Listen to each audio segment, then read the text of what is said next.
Ikigai. Algumas pessoas, eu acho que uma boa parte das pessoas deve ter ouvido falar de Ikigai. Ikigai começou uma moda muito grande em 2014.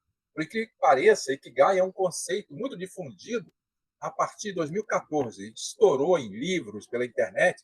Aí muita gente, mas é tão pouco tempo, só mais ou menos uns 10 anos e pouco. É só 10 anos e pouco de que a gente ouve falar toda hora esse conceito. Só que tem um conceito bem antigo. Eu coloquei esses nomezinhos altissonantes aí, desvendando os mecanismos cognitivos do propósito vital, mas eu não vou chegar aqui e falar em neurologia, não. Falar mais o que é o Ikigai, porque eu acho um conceito muito bom, porque ele é prático, ele é fácil, ele é de boa compreensão. Esse conceito, eu vou dizer da onde surgiu. Algumas pessoas estão usando, eu usei muito no trabalho de coach, usei muito isso, e usei para trabalho de desenvolvimento de carreira, então eu sei que é muito útil para uma pessoa se planejar para o futuro, uma pessoa jovem, e também planejar em qualquer idade para saber como se realinhar, não é? Os seus propósitos de vida. Mas vamos à frente.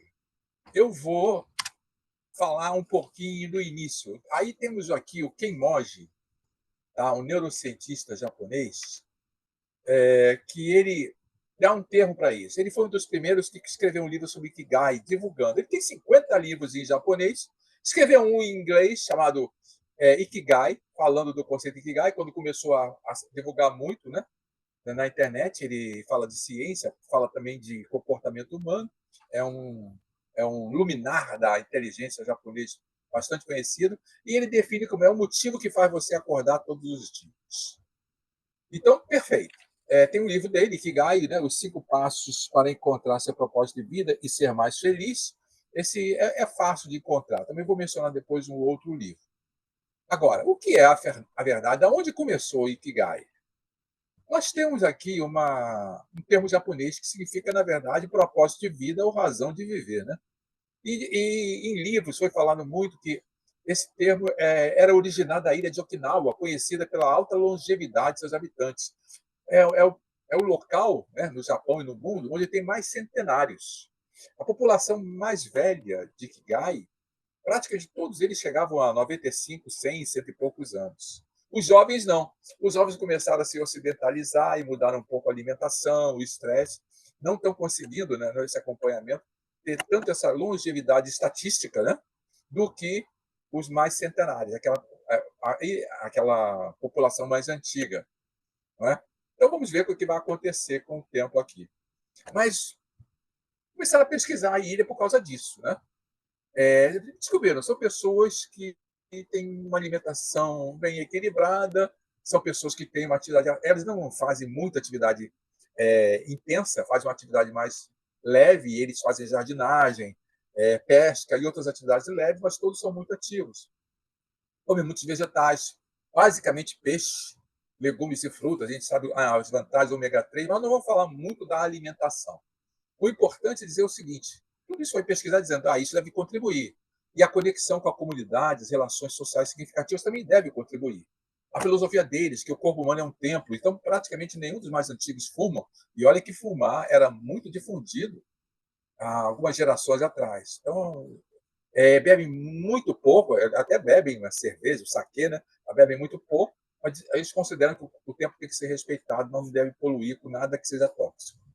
E o Ikigai? Da onde entra o Ikigai? É que eles também diziam que eles tinham que ter um propósito de vida.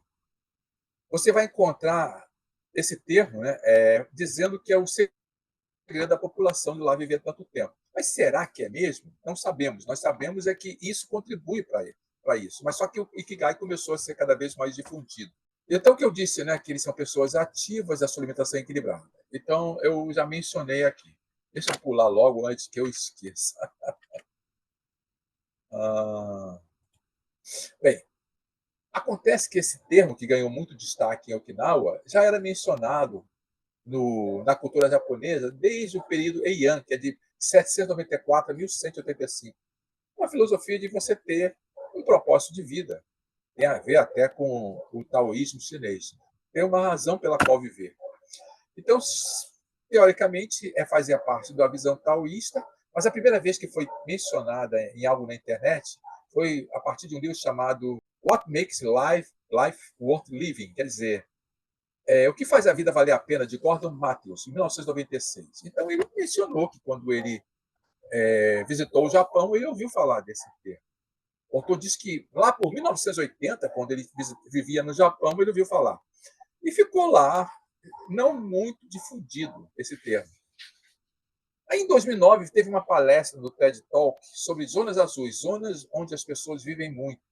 E aí começou a haver o maior interesse pela longevidade de Okinawa. E algumas pessoas começaram a perceber que em Okinawa se praticava essa visão do Ikigai. Aí até agora não disse muito do que o Ikigai, a não ser que é uma razão pela qual viver.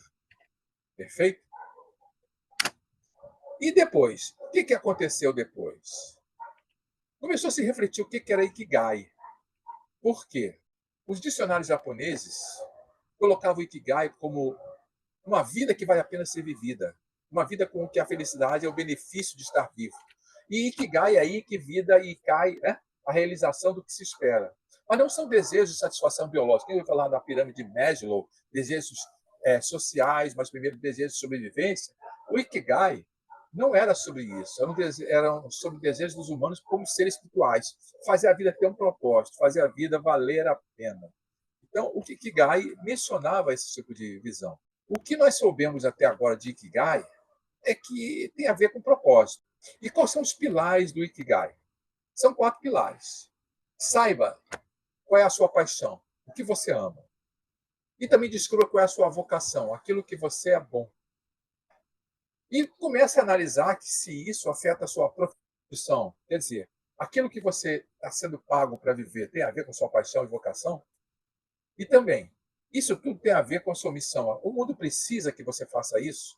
Então, esse conceito Ikigai pega esses 4 elementos essenciais para uma existência plena: paixão, vocação, profissão e missão. É uma intersecção entre tudo que você faz para você se alinhar com a vida. Então, por isso que tem um foco espiritual.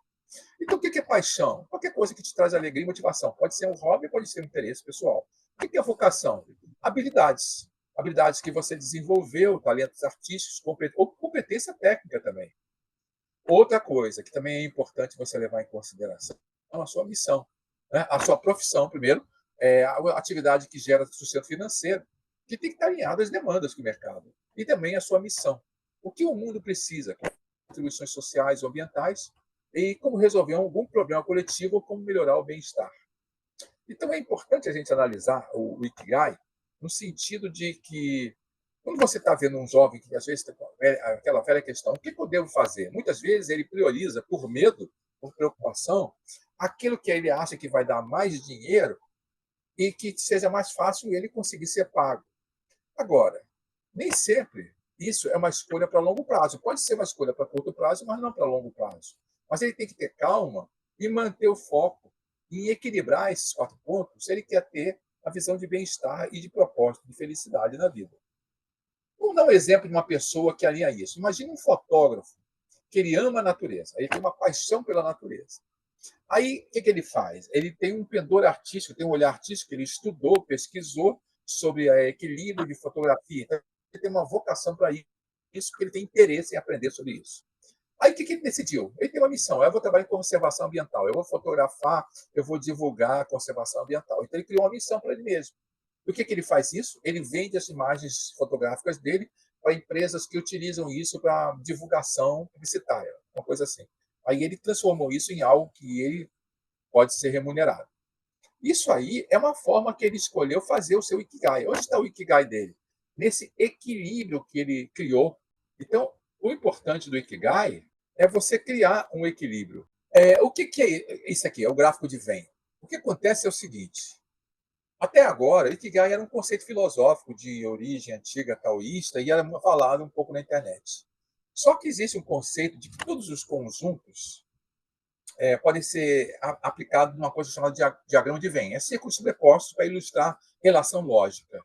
Isso não é um diagrama de Ikigai, mas já foi feita uma inspiração, né? Um autor ele pegou e adaptou o Ikigai para esse diagrama. E aí estourou isso na internet. Então, não tinha muita clareza de onde veio isso. Então, eu fiquei curioso e fui pesquisar para mostrar para vocês. Peguei um pouco da fofoca da internet, pesquisei também em alguns livros, para dar a vocês um embasamento melhor do que era o Ikigai. Porque o conceito é aquilo que eu falei. Mas como isso serviu e como isso está sendo aplicado? Isso vale a pena nós descobrirmos a respeito um pouco mais. O que ele fez? Esse autor, ele criou esse diagrama de Venn, adaptado ao Ikigai. Ele chama-se Mark Wynn. Em 2014, ele escreveu uma postagem no blog sobre o assunto Ikigai. Nessa postagem do blog, ele mesclou alguns conceitos e ele criou uma coisa nova. Ele pegou um diagrama de Venn, que tinha a ver com propósito, e juntou com esse conceito Ikigai, que ele assistiu numa palestra de um outro autor chamado Dan Bittner, que tinha falado sobre as zonas azuis, que eu comentei, pessoas que vivem mais de 100 anos, e que elas tinham um propósito pela qual viver. Então, o diagrama, na verdade, até hoje era batizado que foi ele que criou. Mark Wynn, em 2014, criou esse diagrama do Ikigai. Mas na fofoca da internet, depois, se descobriu que ele não criou isso, ele adaptou de coisas que já existiam.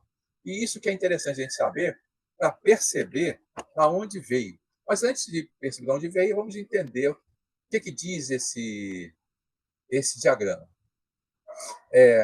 O Ikigai, ele tem, aqui está a sua paixão, aqui está a sua missão, a sua profissão e a vocação. E tem uma interação. Entre a paixão e a missão, tá? Isso é influenciado pelo aquilo que você ama. Você tem uma missão, você acha que vai ser útil para o mundo fazer uma coisa daquele jeito, né? E você tem uma paixão, você gosta de fazer aquilo. O que você faz de bom é a sua paixão. E influencia também o que o mundo precisa. Isso afeta também, não só a sua paixão e missão, também a sua vocação. E o que você é bom em fazer, você desenvolve na sua profissão. E tudo isso se torna o que você pode ser pago para fazer. Esse é o conceito de Ikigai. No fundo, é uma flor de equilíbrio no seu propósito de vida. E fez muito sucesso. Vamos saber o seguinte. Bem antes de 2014, 2011, um psicólogo espanhol chamado Andrés Usunaga, ele já tinha criado em espanhol. Em 2012, 2013, foi publicado esse diagrama, que é basicamente o mesmo do Ikigai, só que onde tá hoje em dia Ikigai estava escrito propósito, que é a tradução, não é? E está aqui em espanhol, mas é exatamente aquilo que você faz bem, aquilo que o mundo necessita, aquilo que você ama e aquilo que te pagam, cria a paixão, a missão, a vocação e a profissão. Então já existia isso há bastante tempo. Aí o pessoal fala, então que foi o Zuzunaga que criou, né? Só que ele botou lá, juntou ao conceito de Ikigai e fez sucesso e caiu no gosto popular. E hoje em dia tem dezenas, centenas de livros falando de Ikigai. Tanto hoje em dia fez tanto sucesso que já começaram a estudar em mais detalhadamente. Com mais detalhadamente. Quais são essas partes aqui que não tinham nome? São aquelas partes em que você não faz totalmente Ikigai porque você está fora de conexão. Por exemplo, se você consegue se manter com a tua paixão e a profissão equilibradas, mas não com a parte da sua missão e vocação, você pode ter até uma satisfação, mas você sente que não está tendo muito resultado, porque as pessoas não te pagam para aquilo que você quer. E se você equilibra bem a sua profissão com a sua vocação, você até tem uma fonte de renda, até um certo equilíbrio, mas tem um sentimento de vazio que você não gosta, porque a tua paixão e missão não está ali. Quando você consegue equilibrar vocação com a sua missão, quer dizer, a sua competência técnica com a sua missão, aquilo que o mundo precisa com aquilo que você ama, você tem até um certo entusiasmo, mas tem dúvida se você tem realmente certeza, porque você não sente totalmente habilidade. Você acha que a tua competência em fazer aquilo não é tão boa. E se você consegue equilibrar a tua paixão com a tua missão, mas não com a vocação e a profissão, você tem até uma alegria, mas não tem muita prosperidade, não se sente remunerado. Se você pensar bem, esse desenho tão simples pode ajudar as pessoas a mapear tanto o seu futuro profissional, como também pessoal, e em todas as épocas da vida. Eu gosto de ferramentas simples, porque pode facilitar as pessoas refletirem sem muito detalhamento histórico. Basta um desenho como esse e a pessoa começa a mapear aquelas coisas que é bom, que não é bom, e vai desenvolvendo. Eu acho muito bom essa questão das lacunas do Ikigai. Agora, olha só, mais uma fofoquinha que a gente descobriu depois. Na verdade, em 2001 já existia uma ferramenta chamada Hedgehog, que é Hog quer dizer porco-espinho. Na verdade, eu nem sei por que o nome era porco-espinho. Tim Collins, um autor no livro chamado Bom para Ser Grande, publicou em 2001 essa ferramenta. Ele aplicou primeiro em empresas e depois desenvolveu também para pessoas. Quer dizer, é um sistema muito parecido. O que, que você realmente tem paixão, o que, que você é bom e o que você move economicamente. Você equilibra isso e você tem esse centro de equilíbrio aqui, você vai ter sucesso na vida, quando você consegue mesclar os três. Se você analisar bem, o sistema do Ikigai é basicamente igual. Você vê que no Ikigai você tem o que você ama, o que você é bom, o que o mundo precisa que você pode ser pago. Enquanto esse aqui tem só três. O que você é profundamente apaixonado, o que você é melhor a fazer e o que move. Na verdade, o que o mundo quer e o que o mundo te paga está mesclado aqui no três. Mas se você detalhar isso aqui, vira o mesmo processo, né? Só para a gente ver que, na verdade, esse conceito é mais antigo do que parece. E agora, já que todo mundo está dando pitaco e pegando o conceito e modificando, eu quis também dar meu pitaco. Também posso, né? Qualquer pessoa pode. E eu comecei a trabalhar com esse Ikigai há vários anos, fazendo as pessoas criarem seus próprios mapas de Ikigai. E eu percebi que uma coisa interessante, eu queria colocar com vocês como uma novidade, a minha contribuição a esse conceito de Ikigai, que na verdade também é intuitivo, que a tua paixão alimenta a tua missão. E à medida que você desenvolve a sua paixão, você tem um aumento da sua capacidade de realizar e você tem uma escolha melhor da sua missão. A sua paixão e a sua vocação, elas se retroalimentam uma à outra. E cada vez que você desenvolve na sua vocação e competência técnica, você também reforça a sua paixão. Evidente, se você começar a aprender várias e várias coisas que não sejam só a sua vocação, você não está alimentando a sua paixão, mas você pode também trocar de paixão. Eu, por exemplo, eu passei por várias reencarnações publicitárias. Eu comecei minha vida, fiz 10 anos na área de propaganda e marketing.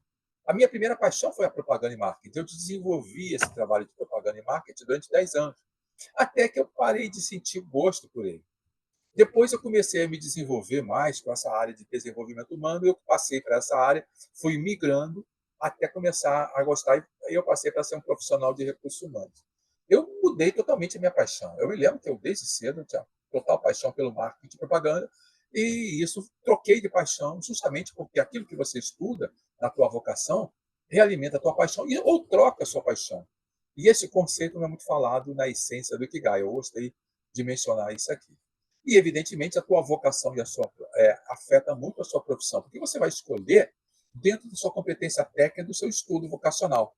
E aí você vai ter as oportunidades vocacionais da sua profissão limitadas ou direcionadas ou estimuladas pela sua vocação. Então, essas setas aqui devem ser transformadas em compreensão para saber o que a pessoa vai abrir o leque ou fechar o leque do que quer fazer. É o Ikigai, mas com esses leques aqui de compreensão. A diferença entre vocação e paixão é um pouco sutil. Aí eu fiquei refletindo mais um pouquinho para poder entender como elas começam a se manifestar. Aí eu fiz uma tabelinha aqui para ajudar nisso. Porque algumas pessoas, quando eu estava ensinando o Ikigai para elas tinham uma certa diferença, dificuldade de compreender entre paixão e vocação. A diferença. Aí eu dizia, a paixão é mais o seu desejo interior, enquanto a vocação é só mais a sua competência técnica. A paixão é mais o seu realização pessoal, não é? Enquanto que na sua vocação é você ter uma eficiência e um domínio de fazer bem. E com relação ao Ikigai? A paixão é mais o que você ama, a vocação é mais o que você é bom. Isso ficou claro no mapa, né, no diagrama de Venn do Ikigai. Na paixão, tem um risco. Você pode ser idealista demais, pouco realista, e começar a fazer as coisas com paixão, mas não manifestar completamente as coisas que você quer e não produzir resultados. Enquanto que a vocação também tem um risco, você aprender a fazer as coisas, mas começar a fazer mecanicamente ou sem muito propósito. Então, essa visão ajuda você a entender o que você pode fazer de uma maneira ou outra. Por exemplo, vamos supor um problema da paixão. Tá? Nem toda paixão é facilmente monetizável. Por exemplo, milhares de pessoas querem se tornar profissionais de música, mas a maioria dos músicos toca por prazer e tem dificuldade de ganhar dinheiro com isso. A gente sabe disso, é uma realidade do nosso mundo. Mas um percentual fica milionário com isso. Então, ele tem que equilibrar a sua paixão com a sua vocação e também com o que o mundo está querendo pagar para ele fazer. E a vocação, não é? Um exemplo, um contador tem facilidade tremenda com números e lógica, só que ele começa a entrar no trabalho do dia a dia e ele acha muito maçante fazer sempre a mesma coisa, e ele tem um estilo pessoal de quer fazer coisas diferentes, mas ele tem que seguir todo dia, sempre as mesmas regras e tudo, e começa a ficar achando o trabalho dele tedioso, apesar de ter facilidade, uma competência por vocação, para aprender sobre matemática, legislação, fiscais, mas ele não quer ficar repetindo isso dia após dia, semana após semana, mês após mês. Isso faz parte de uma reflexão. E essas reflexões ajudam quando vocês estão orientando uma pessoa mais jovem, porque ela vai pensar: ah, eu vou escolher pela minha vocação, ah, eu vou escolher pela minha paixão, vou escolher pelas oportunidades, né? Aí ela vai ter que começar a olhar também a outra parte, não só nisso, mas as oportunidades que ele tem. E ele tem que analisar sobre todos os pontos de vista. Então, em resumo, uma reflexão: paixão sem vocação pode dar frustração. Vocação sem paixão pode dar tédio ou burnout, a pessoa se cansar demais de fazer as coisas. O equilíbrio entre os dois é essencial. Só que só os dois, o conceito do Ikigai nesse diagrama é importante, porque não pode ter só esses dois. Ele tem que trabalhar com os outros também. Então, por exemplo, olha aqui o exemplo é juntar também a missão e a profissão. Por exemplo, um professor que ama ensinar, tem paixão, tem habilidade didática, vocação, contribuindo para a educação, a missão e recebendo por isso profissão. Ah, você vai dizer, ah, mas o professor ganha pouco. Se você pensar, o Cortella, um dos palestrantes, é basicamente um professor. E ele é o melhor bem remunerado professor que nós temos aqui no Brasil. O Cortella, eu não sei quanto é, mas vou chutar que uma palestra dele deve estar na faixa dos 50, 100 mil reais. Que professor, para falar 1 hora e meia, 2 horas, ganha isso? Ele ganha. Então, ele conseguiu alinhar uma grande paixão, uma grande habilidade didática, uma grande educação para a missão dele e recebendo bem por isso.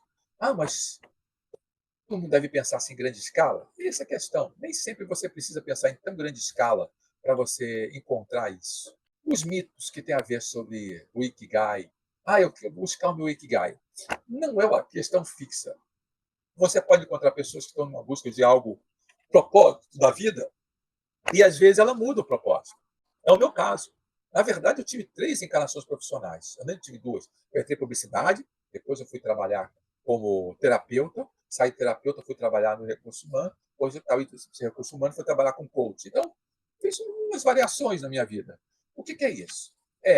Você pega as suas competências técnicas, mas também pega a sua missão, a sua paixão e vai adaptando.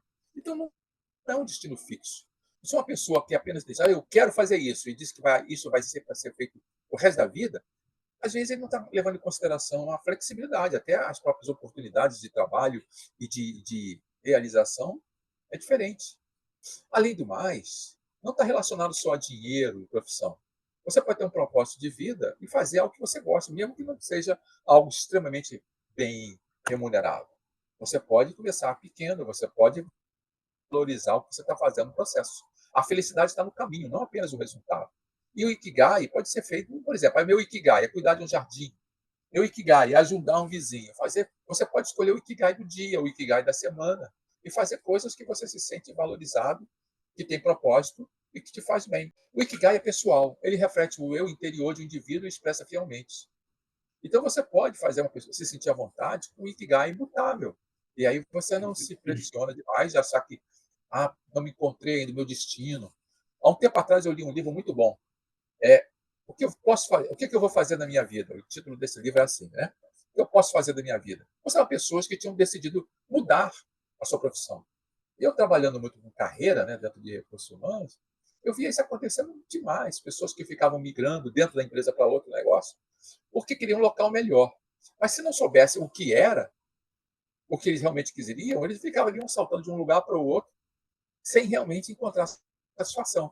Até que acabariam saltando para um lugar fora da empresa, e isso sempre é um custo. E isso fazia parte do nosso trabalho de recursos humanos, ajudar as pessoas a criar o seu Ikigai também. Eu já falei que não é só trabalho. Muitos japoneses nunca se aposentam de verdade, eles continuam fazendo o que amam enquanto sua saúde permitir. Tinha uma pesquisa também, com 2.000 japoneses, homens e mulheres, que apenas 31% dos destinatários da pesquisa, né, que eles responderam, achavam que o Ikigai deles era algo que tinha a ver com o seu trabalho. Não era. A BBC fez essa pesquisa e descobriu que a maior parte da pessoa descrevia alguma coisa da sua vida. O ikigai dele era a convivência com as pessoas que ele gostava, o ikigai dele era o prazer de dar aula para uma comunidade carente, coisas assim. Então, o ikigai pode ser concebido como um objeto que faz a vida valer a pena ser vivida. Pode ser o trabalho, pode ser a família, ou algum sonho. Escrever um livro, por exemplo, pode ser o ikigai de uma pessoa. Bem, toda essa questão aqui foi para falar que o ikigai é uma reflexão que todo mundo, em todas as épocas de vida, deveria fazer. E vamos falar dos benefícios, né? As pesquisas dizendo que os idosos lá em Okinawa, que tinham uma visão do ikigai, tinham um menor risco de doenças e maior vitalidade. Eles tinham um melhor fortalecimento, pesquisa estatística, né, do sistema imunológico, um risco muito menor de estresse, prevenção de doenças neurodegenerativas, raros tinham problemas com Alzheimer, se eles tinham um propósito claro, a mente deles estava ativa e tinham prazer em viver. Além do mais, eles tinham resiliência emocional. Porque ter um propósito claro, se você encontra o problema, você não fica desarvorado, você continua porque você sabe que você quer fazer aquilo. Então, ter um propósito ajuda a enfrentar desafios com mais determinação. Eu li há muito tempo atrás um livro, né, do O Homem à Procura de Si Mesmo, falando justamente sobre isso, que você tem que ter um propósito. É uma visão importantíssima para todo mundo. E o equilíbrio entre a vida pessoal e profissional, né? Você integrar a sua paixão com o seu sustento, evita que você se fique se sentindo alienado no seu trabalho.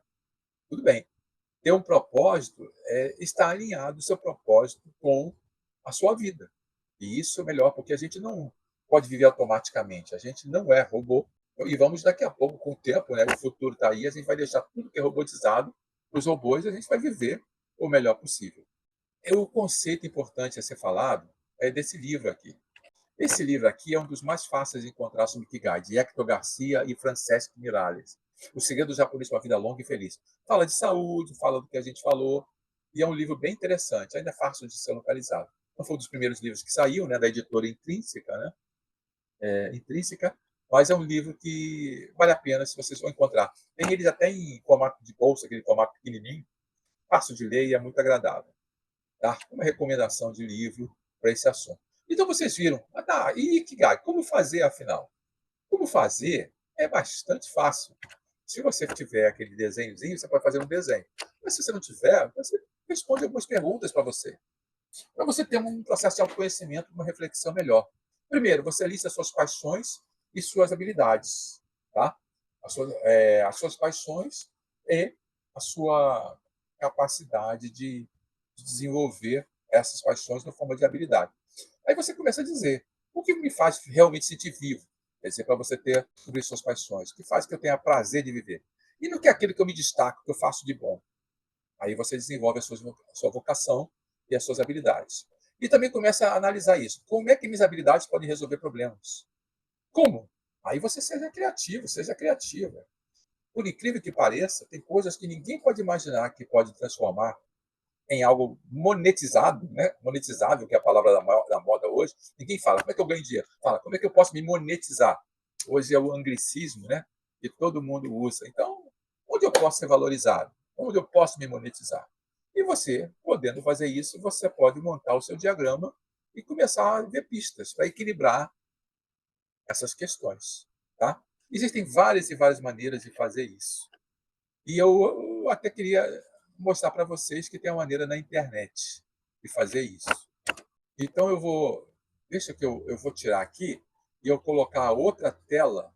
Esse link aqui de baixo, eu fiz meu próprio aqui para vocês verem. Vocês estão vendo então essa Ikigai aqui, é esse diagrama. Vocês pegando esse link, figma.com, aí vocês entrando lá, bota Ikigai e vocês podem fazer. Aí eu estou mostrando como fazer. É um diagrama, se você quiser um desenhozinho. Aí eu fiz o meu, o Ikigai. O que é bom? Aí eu coloquei aqui, criar esquemas visuais e exemplos facilmente compreendidos. Eu acho que sou bom nisso. Se vocês acharem que não, depois você me dê um feedback que eu vou precisar. O que eu posso ser pago? Trabalhar para empresas querendo desenvolver o seu potencial humano. Aí eu coloquei, fiz o meu para vocês verem. Aí vemos aqui o que o mundo precisa, saber usar suas próprias potencialidades. E tem gente que paga para ajudar nesse processo. E o que você vai fazer? Dar palestra de desenvolvimento humano. Aí eu montei aqui o meu Ikigai.